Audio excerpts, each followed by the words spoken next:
welcome to the Batrium Leaf mount cell monitor installation video. Here we're going to be explaining what the leaf mount cell monitor is and how it goes connected to the Nissan Leaf cells. We're also going to be talking about the wiring, make sure they all talk properly to your watch mode supervisor. Often people buy the whole Nissan Leaf battery pack that comes with 48 cells. We'll be splitting these cells and connecting them in series, in parallel, like we demonstrated here in the video. And this is a very cool example. This is one of our customers. He actually purchased 2 complete Nissan Leaf packs, split the cells, reconfigured them in 48 volts. If you count, there are actually 14 cells in parallel from the top to the bottom and 7 double modules connected in series. So you get 14 series, 48 volts, 14 parallels. This is actually a very powerful cell monitor, so you can have one cell monitor here and lots of cells connected in parallel. The Nissan Leaf cells, they have 3 connections. They actually double cells. So inside every can, you have 2 series connections there. So you have one cell here and another cell connection here. So you see here the middle is just for sensing. You can actually get away with a small wire because the current is actually flowing between negative and positive. So do not run current through this. It's more for voltage sensing.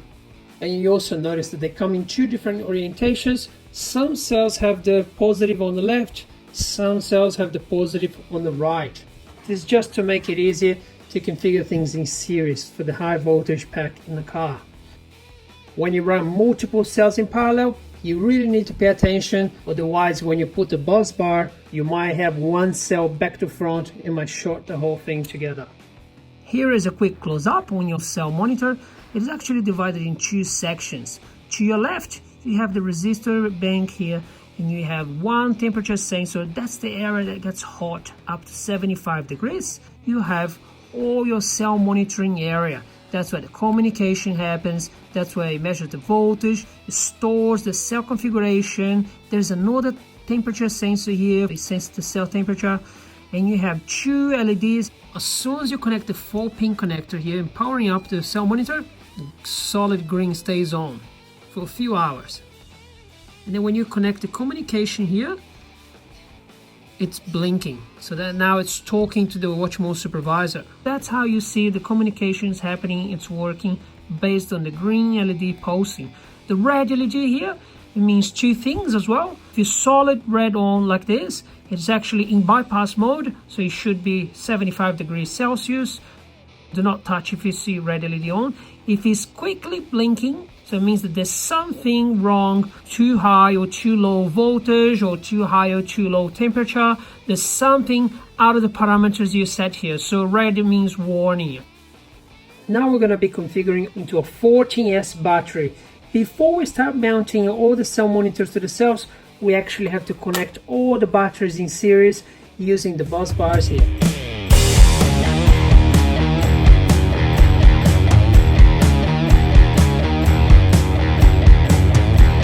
You see we have 7 Nissan Leaf modules connected in series.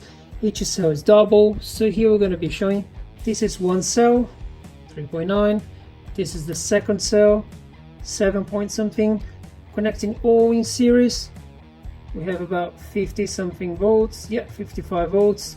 So they go like this, all in series. So now we're going to start installing the cell monitors one by one here. Here is a very important note. So you have a flat PCB. We're going to be bolting this thing to the cell terminals.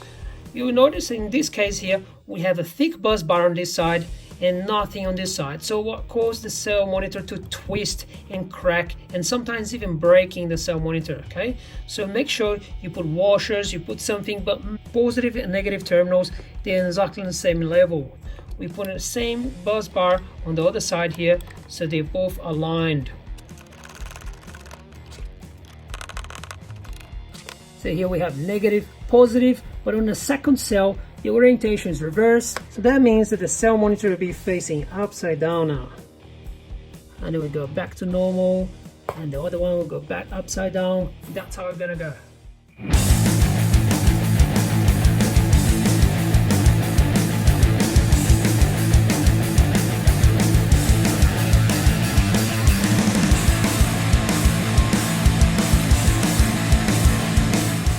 time to connect all the little ring terminals to the voltage sensing connection in the middle here.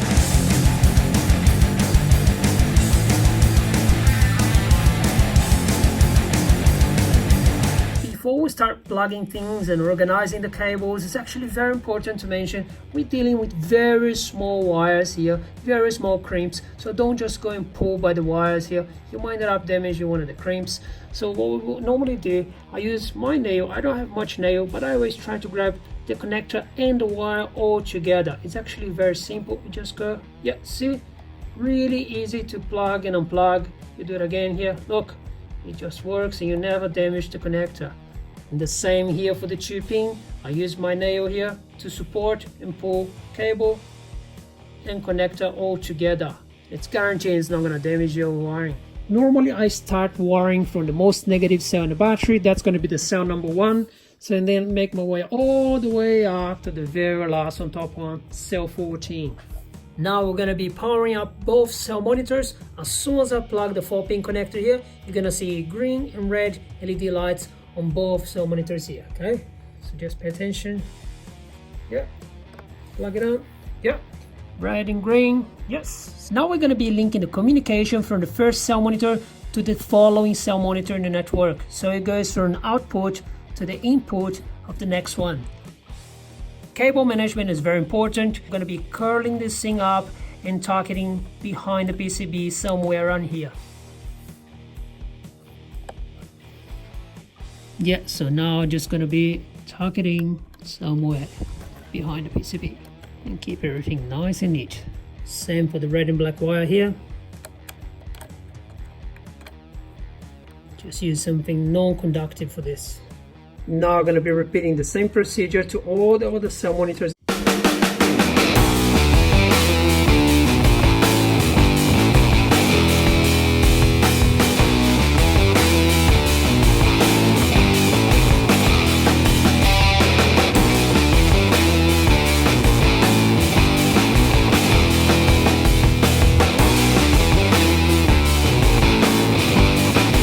You see here the very last cable we're gonna be leaving here on the side for now. Your Batrium Starter Kit actually comes with 1 extra wire so you can complete the network here. So all you actually need is just the blue and the yellow wires. You don't need the black and red, so you can actually hold the connector here and pull these wires apart, and then you're gonna end up with something just like that. I'm gonna be connecting the tubing to the input on the first cell monitor here. Now you're going to grab your CMU connection that's connected to your watch mode supervisor. You're going to be connecting the 4-pin connector to the 4-pin connector here. You see it quickly blinking. As soon as I connect the last cell monitor with the 2-pin connector here, I'm actually going to be completing the network. The green LED is going to come up here on the watch mode supervisor. Yeah, you see that green LED blinking. That's a very good news. Now we actually have to tell the software and the watch mode supervisor that we're using Leaf mode cell monitors. So we're going to click here on top of menu, go down to tools, and then we're going to click wizard setup. So here we have a battery type, which is, in this case, we have to select lithium ion long life. And then next one is actually, you pick the type of cell monitors you're using. In this case, it's Leaf mode 8 watts. And here's the number of total devices connected to your watch mode supervisor. So here we actually have 14 cell monitors, 7 here and another 7 there. So we're actually going to be putting 14. Nominal capacity actually vary depending on what Nissan Leaf cells you're actually using. There's generation 1, generation 2, generation 3. So in this case, we're just going to go with 60 amp hour, and then we're going to press enter. And then we're gonna go here and press save. So now you see all cell monitors are blinking. Yes, everything has been successfully configured. So now let's just click here on menu, go to hardware. We're gonna select Cellmon tab, and now we're gonna be doing a device sync, so you can sync all cell monitors to your network for the first time. Here you see there's a start button. I'm gonna click here. And now it's actually going to be try to find 14 cell monitors here in your network. So it's sending a message to 14. Yes, it did find 14. That's very good news. Yes, success. So now we can actually close this and go to your menu tab and chart. So now you can see 14 cell monitors perfectly working here. You see you have a green LED there. You see all LEDs flicking, communications flowing through all cell monitors here. So now let's reconfigure the pack. Everything was connected in series previously. Now we're gonna have some series and parallels.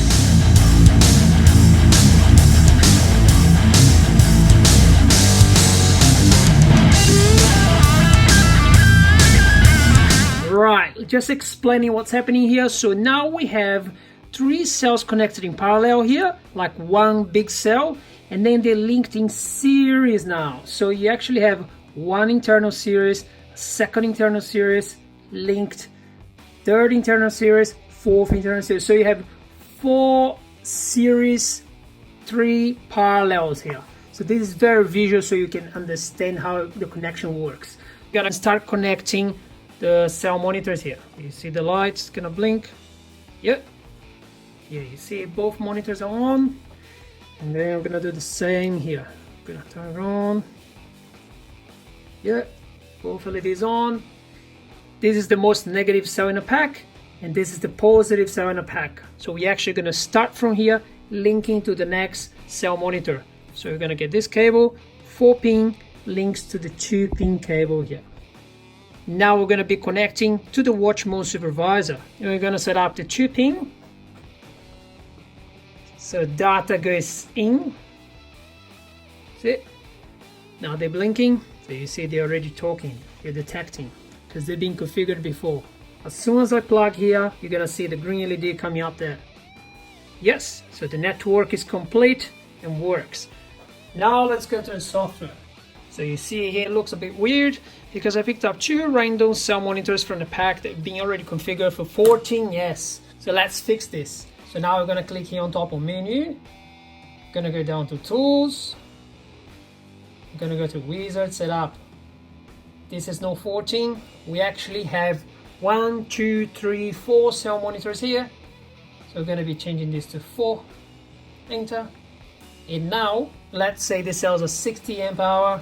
We now have 3 cells in parallel, so this times 3, which is 180. So we change to 180. Press save and save the configuration. Wizard setup normally wipes out your previous settings and kind of refresh everything. So there's another option here. If you have things already working, set up, so you just go here on menu, you go through hardware, and then you click here on cell mon, and then you click on edit. And you change the number of cells you have here.